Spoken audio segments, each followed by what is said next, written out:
Hola a todos, espero que estén muy bien. Bueno, con el favor de Dios vamos a continuar entonces revisando, ¿cierto? Tratando de sacarle el máximo provecho a la carta de Pablo a los Gálatas. Habíamos dicho entonces que Pablo ratificaba su llamado, su elección, que su evangelio no había sido enseñado por hombre alguno. En el primer capítulo, donde Pablo dice: Dios fue el que me escogió desde el vientre de mi madre y se plació en revelarme a su Hijo para que yo lo predicara entre los gentiles, y no consulté ni con carne ni con sangre, con ninguna persona, sino que después de X años, 15 años, fui a conocer a Pedro. Lo que quiere decir Pablo es: miren, el evangelio que yo estoy predicando no lo aprendí de ningún hombre. Y eso es bastante interesante, porque de hecho es Pablo quien saca a la luz esta metáfora interesante de morir con la ley, de morir a la ley a través de la muerte metafórica con Cristo en el bautismo. Es una idea netamente de Pablo. Un poco se menciona en la primera carta de Pedro, lo recuerdo, donde dice que él llevó nuestro pecado en el cuerpo para que nosotros, muertos al pecado, vivamos a la justicia. Pero como tal, la enseñanza de que estamos muertos con Cristo y resucitados con Él es netamente de Pablo. ¿Listo?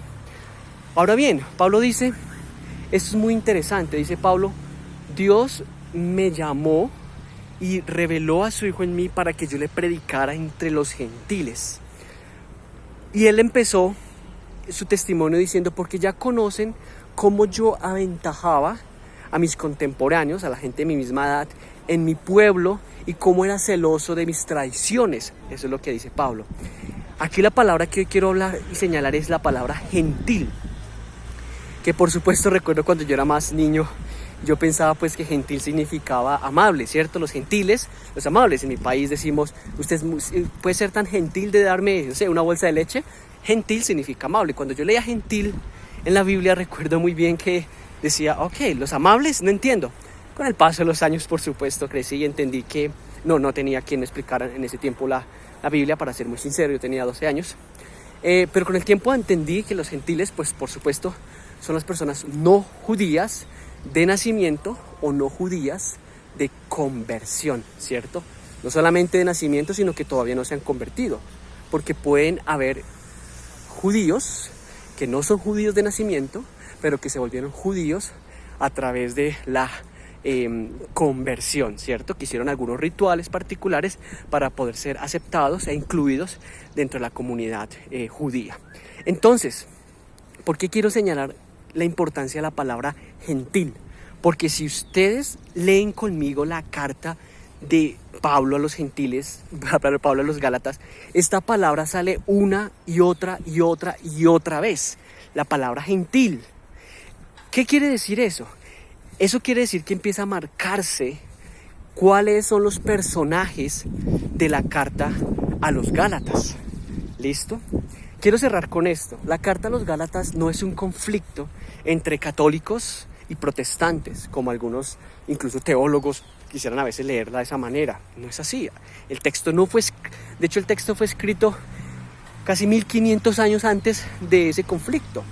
La carta a los Gálatas tampoco representa un conflicto entre los testigos de Jehová y los que creemos de pronto, por ejemplo, en la divinidad de Jesús. Tampoco.